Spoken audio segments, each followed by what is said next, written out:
มาสงขาพ่อแม่พี่น้องผู้เกาะผู้คนมาสงขาพ่อแม่พี่น้องผู้ทำยินผู้เกาะขามาสงขา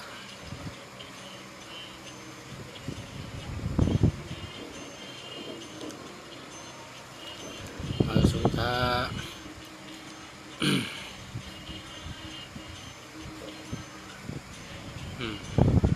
ทองอูนะมาสงขาทองอูนอนแก้วใจคำสายทองใจสามปิมาสงขามาสงขามาสงขามาสงขาก็หมอหักสาววันอย่าวาหยับสาววันเจอวาหยับเมืองคอนปางหลงมาสงขามาสงขา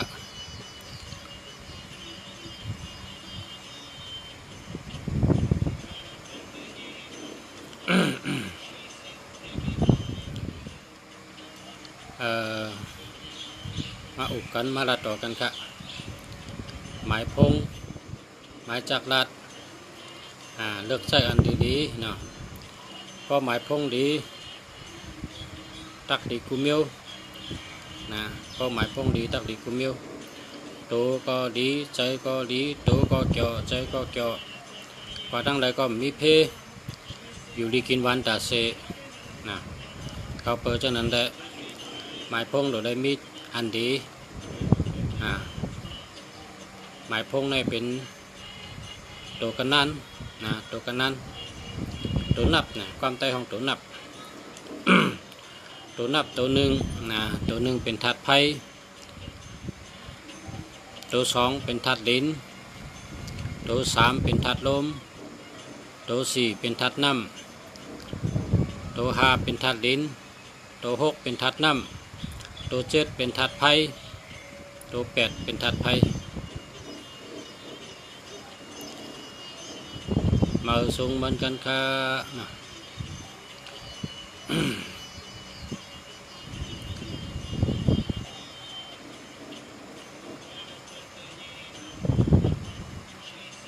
ก็เพื่อฉะนั้นแหละพอติดเจอหมายพงไหนเขาก็ดู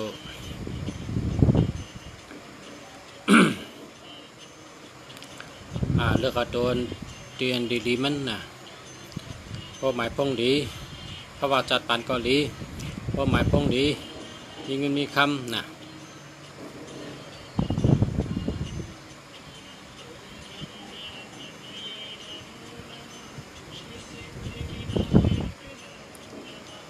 ใจสายแรงใจสายวงแรงทุ่งเวงตังเห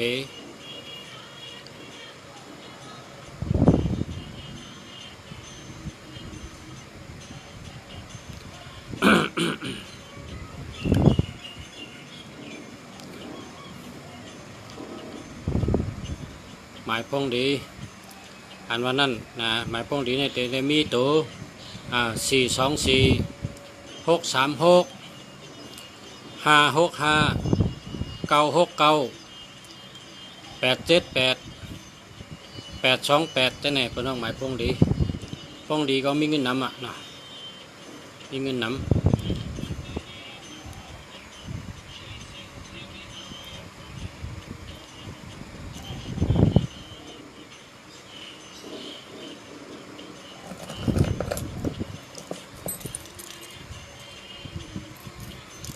นะ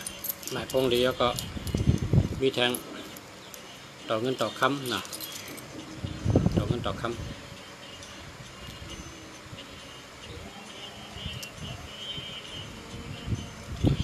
นี่ก็เป็นต่อเงินต่อคำแทงแล้วก็มีเจ้าปลาเงินเจ้าปลาคำนะเพราะว่าพอเกี่ยวพลาเนี่ยก็พลาอันตีหมักมีเนี่ย พระดันสัตซองพระก่อเมืองพระเส้นหนึ่งพระแสงเขียวเจ้ายานตาเจ้าศิวลีเจ้าอุปกุกเจ้าสังเกตเจช่วยในเป็นไผ่มาปีเนาะก็ขมักขมีก็ไก่จะไหน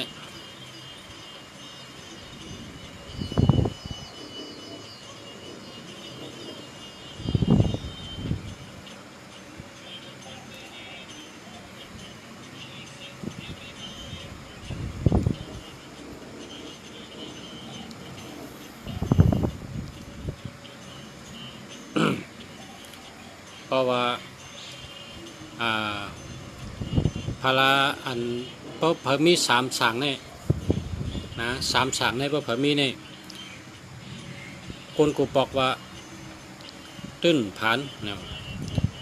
สั่งศิวลีสั่งเกจเจสั่งอุปกุกนะสามสั่งเนี่ยมีทั้งสามสั่งเพราะว่ามีเนี่ยก็ตื้นผ่านเนี่ยเป็นกูไก่กูบอกใจสายแรงมาสุงคาใจโซริยะมาสุงคาเจ้าสังเกตเจสเทต่อจุเจ้าสังเกตเจสเทต่อจุสังเกตเจสเทต่อจุ1 องค์ใน 1,000นะสังเกตเจสเทต่อจุนะ1 องค์ 1,000เจ้าอุปกุกในเปเพอันนี้ก็1 องค์ 1,000นะเจ้าศิวลีลาบดีอันนี้ก็1 องค์ 1,000นะ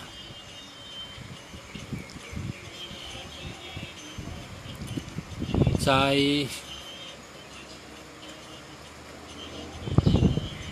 ทางนี้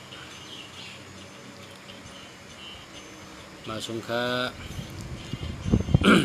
พอเฮ็ดแมนมิลเนี่ยมันติดเจ้ามี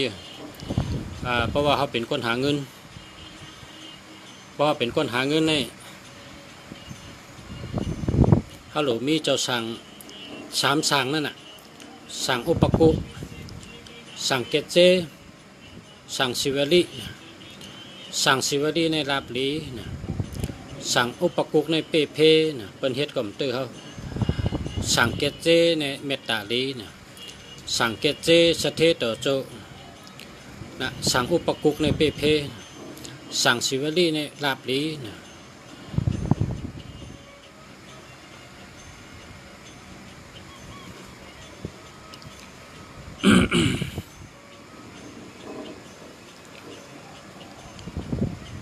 เมื่อไกมีหมายพงอันตำตันห่อขึ้นกับไว้หนังมีพี่น้องถามว่าหมายพงตั้งในตัวปันนะเต็มทั้งกำครับเต็มทั้งกำพระเต็มทั้งกำแต่ห่อปันนะเจ้าสั่งเกจเจสั่งซื้อจึงค่านะสั่งตั้งไปชนีอ่ะ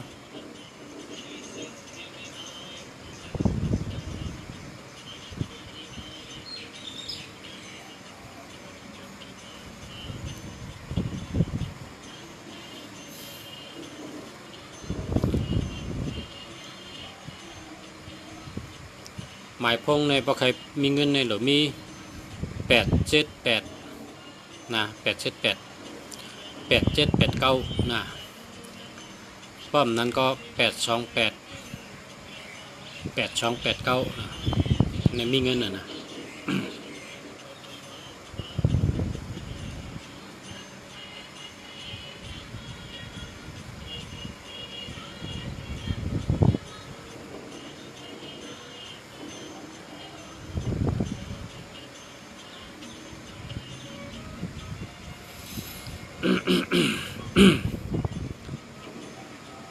หมอหู้กุ่งปอแม่จังเย็นเงรักแหลมโอ้จะค่ะเพราะหู้กุ่งปอแม่เนี่ยเป็นก้นกับตุกขะต่อจอสักตุกขะหู้กุ่งปอกุ่งแม่เนี่ยต่อจอสักเต็มตุกขะก้นที่หู้กุ่งเกจูปอแม่อย่าเป็นลาปอแม่อย่าเป็นเทียงปอแม่เจ้าก็เฮ็ดจอยเขา ก็จะแนะนำลูกค้าครับ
มาสุงค่ามีพี่น้องทำหมายพงเดี๋ยวข้อปันหมายพงก่อน061-301-6146-1331ในมันมีลับนะมันมีลับมันดิเป็นก้นมีลับ1331เนี่ยมันดิ30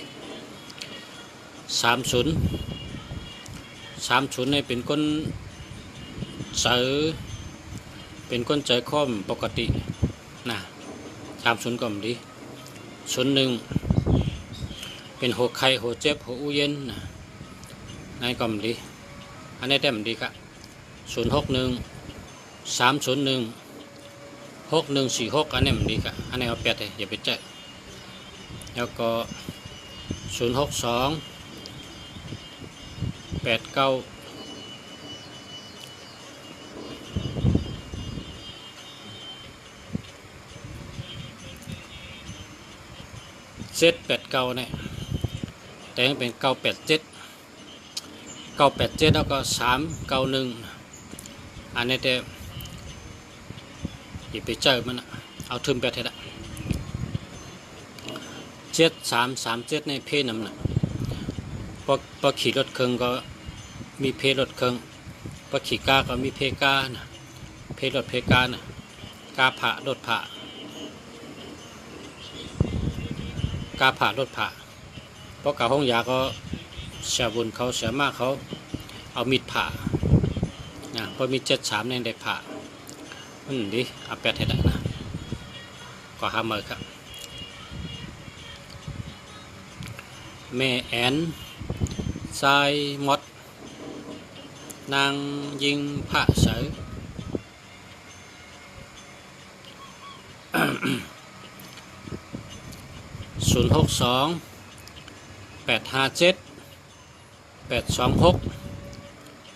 9ฮัลโหลอันนี้แคมป์อาจารย์แรงเคอสูงเกชีอาจารย์แรงเคอสูงเกชีอาจารย์แรงเคอสูงเกชีศาลาแรงเคอสูงเกชีอันนี้แคมอันนี้แคมอันนี้แต่28ก็มี78ก็มี82ก็มีอันนี้มีเงินนำอันนี้เจ้าเนี่ยดีหนาวะดีเตะนะดีเตะดีว่าเนี่ยพอถึงมาเป็นสัตเทเป็นคนมีหมายพงเผอมี78 87 28 82เนี่ยเป็นคนมีเงินนำแล้วเปิ้นอะไรเงินนำมีเงินนำ094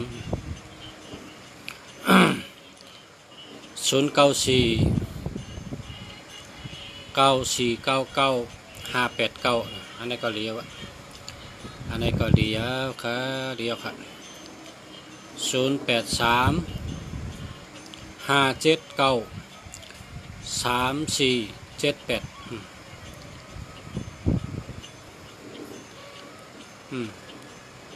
ใช่แล้วใช่แล้วเพราะคนหนุ่มได้เจอกันละนะเจ้าเนี้ย7887มันก็มีเงินนำกระสินเข้มๆตัวเดียวในเจ้าเนี่ยกันชาแรงเคอสูงเกชียินจมขอบเจออย่านำค่ะปอชลาเขาค่ะยินจมขอบเจออย่านำเหมือนกันค่ะมาสูงค่ะ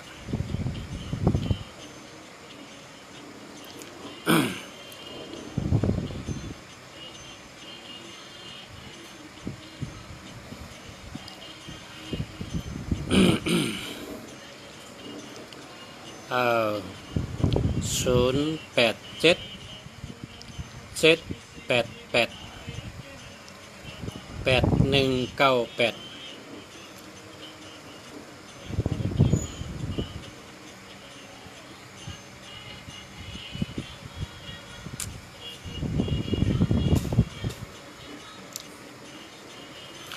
อันนี้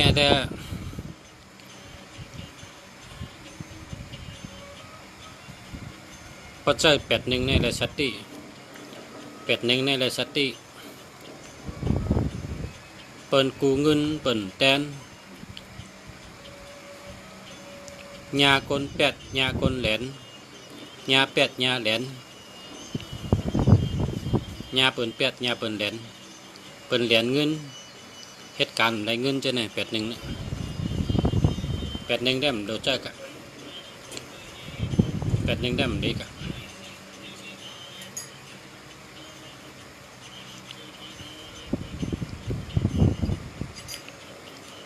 หมอลิกใจก่อนคำเจเลอ่อน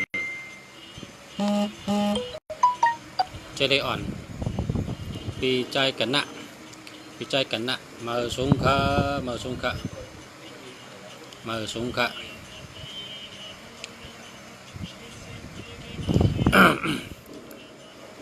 061 919 2853อันนี้เดียวอันนี้ได้919ในชื่อเสียงหลังชื่อเสียงดีนะ919ในชื่อเสียงหลังชื่อเสียงดีกว่าตั้งแต่ก็คนหูจักง่ายนะ919นั่นดีอันนี้ดีครับ061 919 2853อันนี้ดีครับเสียแรงคือสูงเกซีมาสูงค่าเฮาอายุภาษาเฮายืนยาวเสกรรมค่ะเฮายืนยาวเหมือนกันค่ะเฮาอยู่ดีกินวันเหมือนกันค่ะเฮาอายุยาวเหมือนกันค่ะเฮาขึ้นใหญ่มาสูงเหมือนกันค่ะ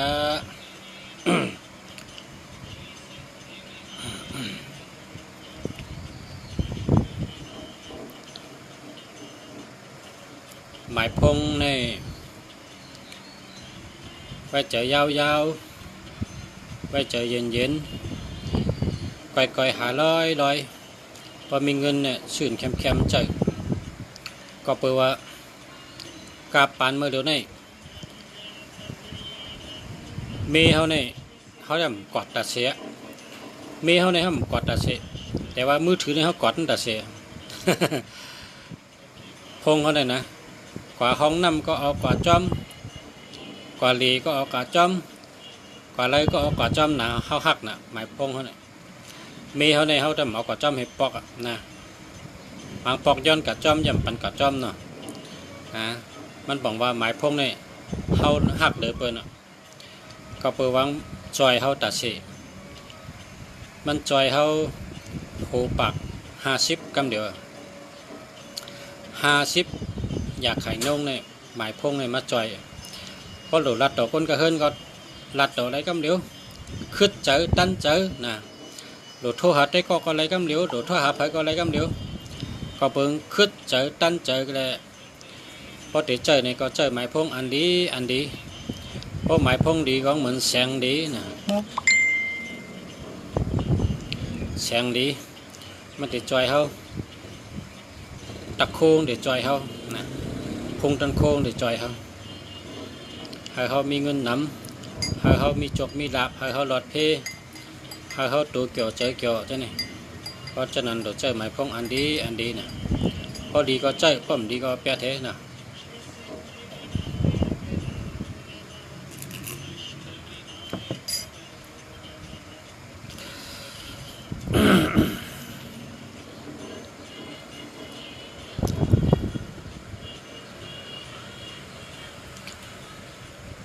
083-1939467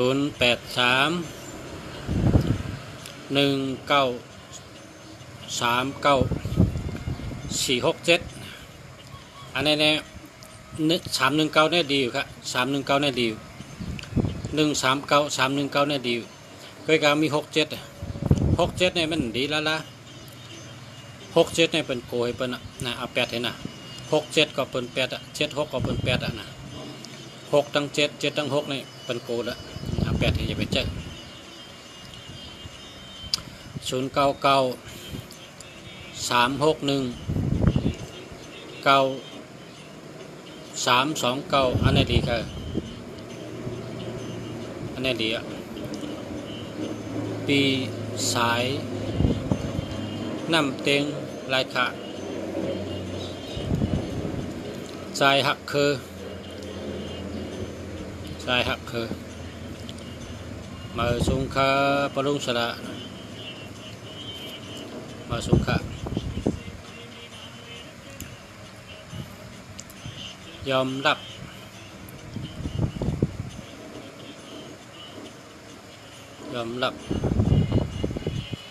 088-807-5462อันนี้มันมีศูนย์ค่ะศูนย์มีในกลางมัน80ก็มลี70ก็มลีเนาะพอมีเงินเราก็หาซื้อมาหาซื้อเข้มมันนะเพราะกับซื้อก็หมาย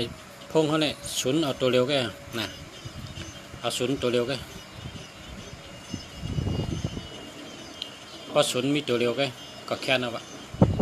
มันบอกว่าตั้งเป็นเนี่ยมีปี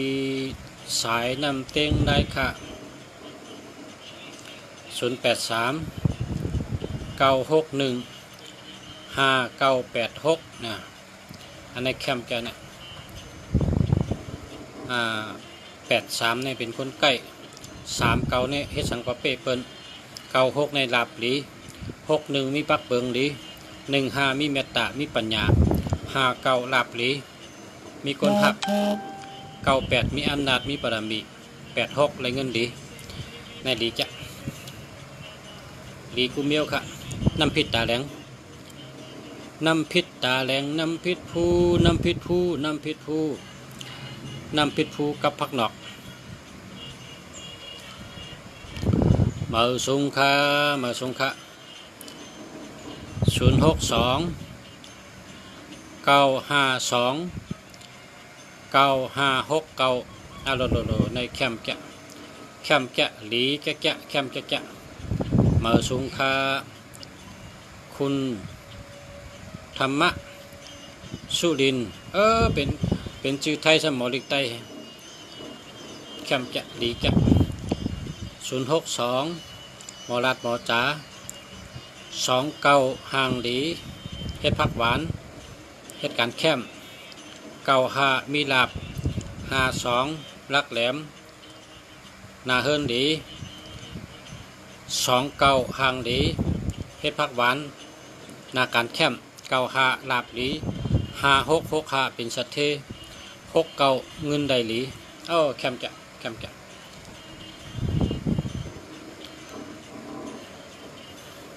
แคมก็แคมดีก็หลี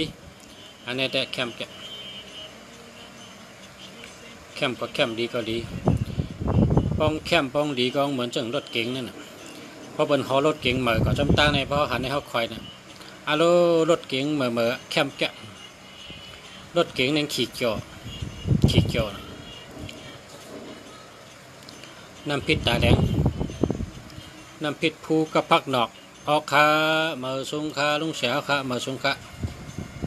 มาส่งเหมือนกันขามาส่งขาน้ำพริกตาแดงไตเขาในน้ำพริกตาแดงในตั้งแต่เขาต้องไปเกิดอ่ะไม่เขาก็กินน้ำพริกตาแดงเมื่อเขาอยู่ในตองไม่เขาก็กินน้ำพริกภูพอเกิดมาก็กินน้ำพริกถั่วเน่าน้ำพริกภูใหญ่มาจำถั่วเน่าเขาเนี่ยน้ำพริกถั่วเน่าในหวานเลยเปิ้ลนะพักตั้งเชียงในหวานเลยเปิ้ลนะน้ำพริกจีถ่านนะถั่วเน่าในหรือจีถ่านให้หอมถั่วเน่าในแคบให้จีถ่านให้เหลืองให้ตำให้ก็ใส่เกลือให้ใส่หมักพริกให้โคถั่วลินตำใส่ให้โคงาตำใส่ให้ช่วยผักหมี่ใส่อะโลวันนะผักไตเขาเนี่ยน้ำพริกตาแดงน้ำพริกภูเนี่ยแห้งแรงเหมือสุงคะเมืองคอนฟังลง099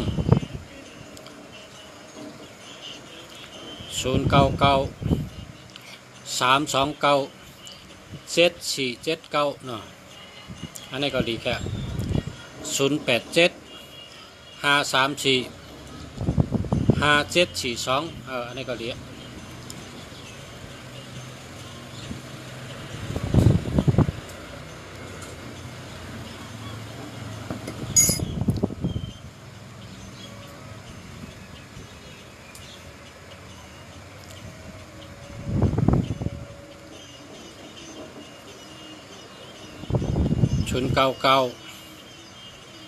291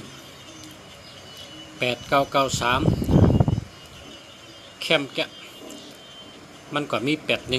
81นะพอมี81ในไรสติ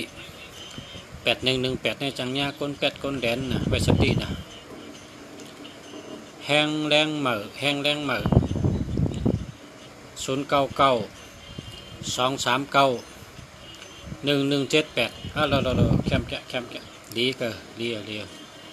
นนี้ดีแกะตำราลุงเสียในว่าดีเต็มเดียวนะแกมลุงเสียเนี่ยนะแกมลุงเสียเมืองดีในมันป้อมเหมือนเปิ้ลลุงเสียเอาไปต่างให้มาด้วยจอมไปต่างในบันว่า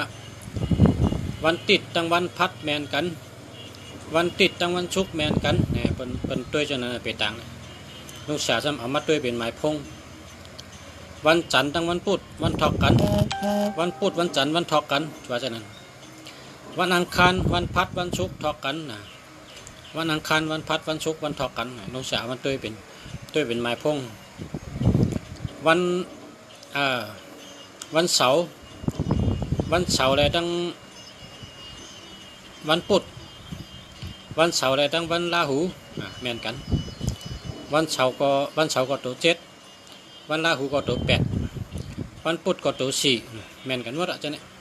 เอาไปตังมาเฉลอทั้งไปตังก็ป้าแล้วก็ไล่ด้วยหมายพงปันเหมยก็ป้าตั้งปันเหมยตั้งปันเก่าเอามาด้วยจำกันนะแต่ว่าลุงเสียข้อในมันบ่เหมือนเปิ้นมันเป็นไล่ลุงเสียนะแก เป็นแก้มลุงเสียเนี่ยลุงเสียเอามากุฏิเล็บเห็นมากุฏิสอนมาเห็นมากุฏิขึ้น ขึ้นมาคนเรากันให้จึงเขาเฮ็ดพักโกนั่นน่ะคนเรากันอันเดิมเป็นป้องเดียบกันก็ใส่ติ๊กๆมันจังเขาเฮ็ดพักโกพักซานั่นน่ะป้องแมนกันก็ใส่ล้อกันเนี่ยแต่ได้วานเดินเก่าพอมีเกี่ยวก็คือค่าลุงเสียมีเกี่ยวในเสียง600ค่ะ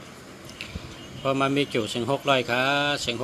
600มาแต่เต้นจู่เต้นดับในเสียง600ค่ะ600 บาท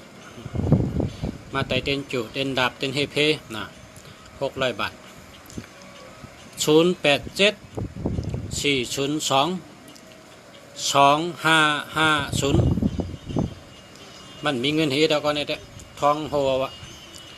02ก็โห50ก็โหอันนี้ทองโหทง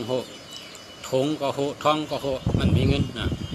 มันหมอมีเงินให้ปอกจังไหนเด้เอา8ให้ละก็หาซื้อมา089-7578225แคมไม่ไหนกะเพราะเห็นไหนแต่ไตเขาเนี่ยเป็นสัตว์เทพี่น้องไตเขาเป็นสัตว์เทเมื่อว่าเขาก็ขึ้นเฮิรนมาพี่น้องไตเขาซื้อเฮิรนมังก็ซื้อ400,000มังก็ซื้อ350,000มังก็ซื้อ1,000,000มังก็ซื้อ1,500,000มังก็ซื้อ800,000พี่น้องไตเขาเป็นมีเงินเนอะตัวเดียวนี่เพิ่นก็ซื้อเฮิรนเฮ็ดไตเขาเนี่ยก็อยู่กันแล้วก็อยู่จู้กันเนอะ อยู่จู้กันเป็นปอกไตไหมเป็นวานไตไหมเป็นวานไต081-4744-342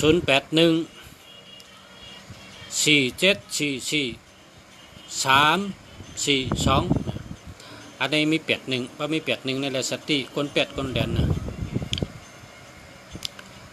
083-574-7869อันนี้ดีแค่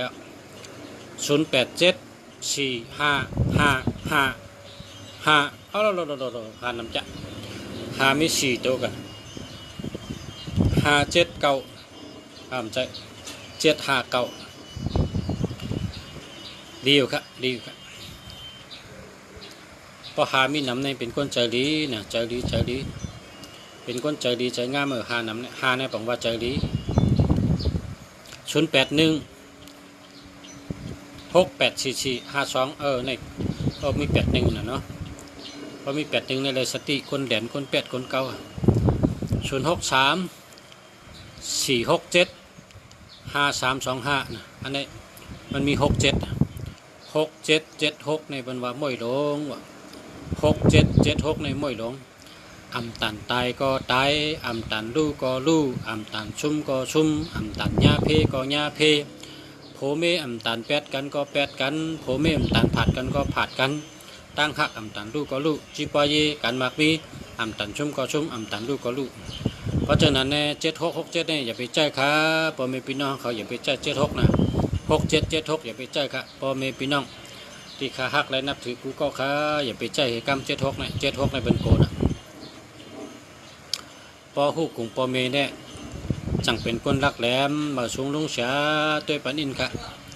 093-564-9657เลี้ยนะเลี้ยวค่ะ062-832-9593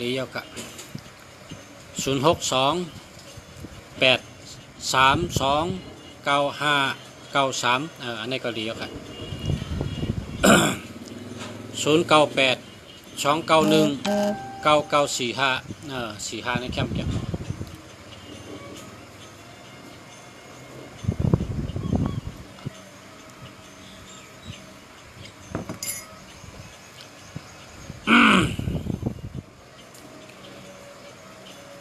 063-520-8661อันนี้มันมี20มันดีเอา8เลยละ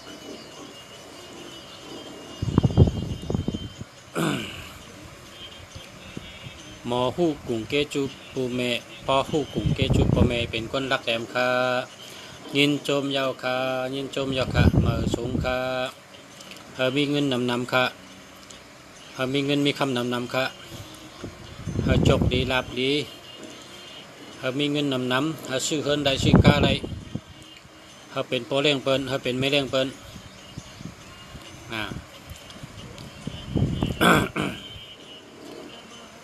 089-757-8225 094 354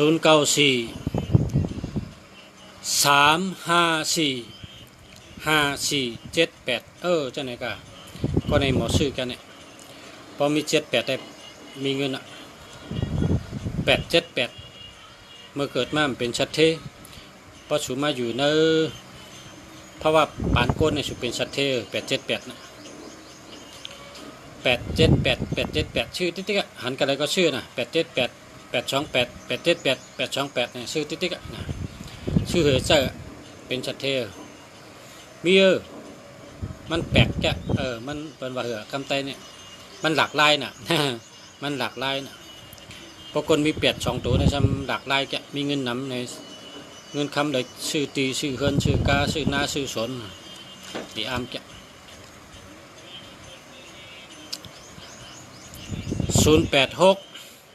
362 8613พอมีเงินก็หาซื้อใหม่ค่ะเนาะพอมีเงินก็หาซื้อใหม่ค่ะรสชาติดีๆมันค่ะจะได้ลอยๆเนาะจะได้มีเงินน้ำเนาะความไทยว่าลอยๆว่ะความไทยคำว่าหมากมีเงินคำน้ำเฮาหมากมีเงินคำน้ำ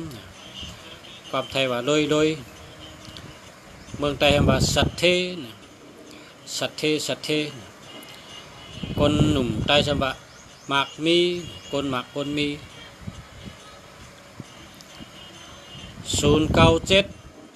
991 9483ในก็แก้วพอใครซื้อเบอร์พอเล่ง1 เบอร์ก็คือค่ะ1 เบอร์ก็เฮง5 ปาก1 เบอร์เฮง5 ปากก็มี2 เฮงก็มี3 เฮงก็มีเนาะ1 เบอร์นี่นะ2 เฮง3 เฮง5 เฮง6 เฮง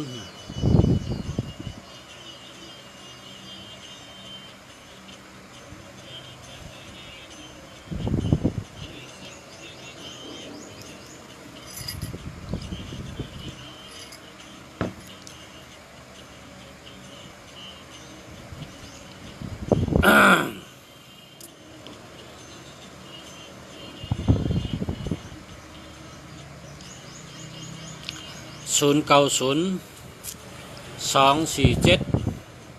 9989เนาะมันมี02นะเพราะมี02ในมันเป็นคนมีอะไรคะมันมีอะไรคะเจอ3 ปีเจอ6 ปีก็มันโดยมันเป็นชัดเทค่ะเนาะ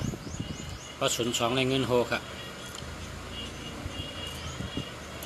083 1537 614อันนี้เนี่ยนะ37ก็มี76ก็มีรอยยิ้มนักสู้รอยยิ้มนักสู้นะ37 76ไม่ดี37อุบัติเหตุผ่าตัดรถจนนะ7667ล่มลายไม่ดีมันดีครับ76ก็ดี37ก็ดีครับ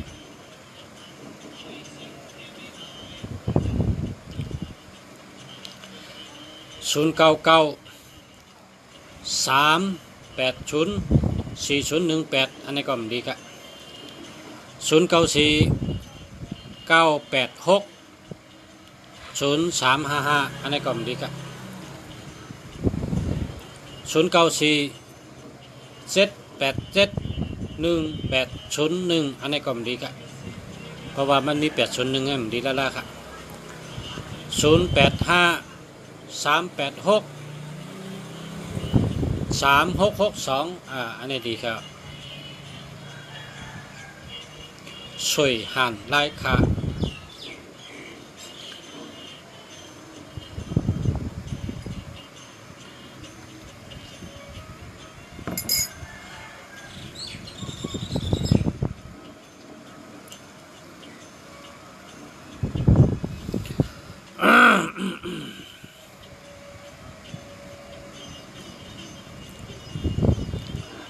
083 4 4717825อันนี้ก็ได้อยู่ค่ะจะได้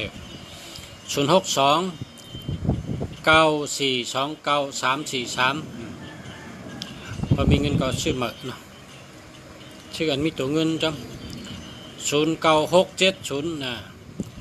46294 67ก่อมหลี70ก่อมหลี083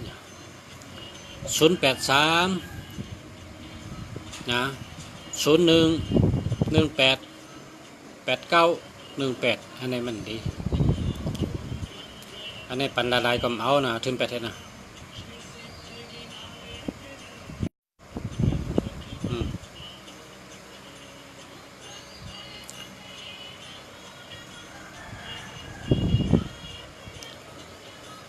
083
เมื่อไหร่ก็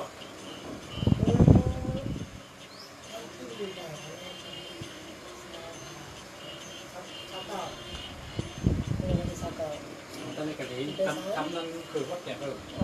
ต่เขาอยากที่มีก็เลยฉันย้ำกินไก่นะเจ็บองยาพุ่นถ้าทำเวทนาไว้ทำเบอร์กันนี่กินสดนี่ก็เลยว่าตั้งได้ละเพียมกินโดเจ็บลูกเดียวจังมา30 วันเลยเนี่ยมาที่ไหนฮะคำไม่กินเขามาสมมติว่าเขาไม่ต้องเหมือนกูคำไม่ต้องแต่ชีวิตลูกก็ตั้งใจ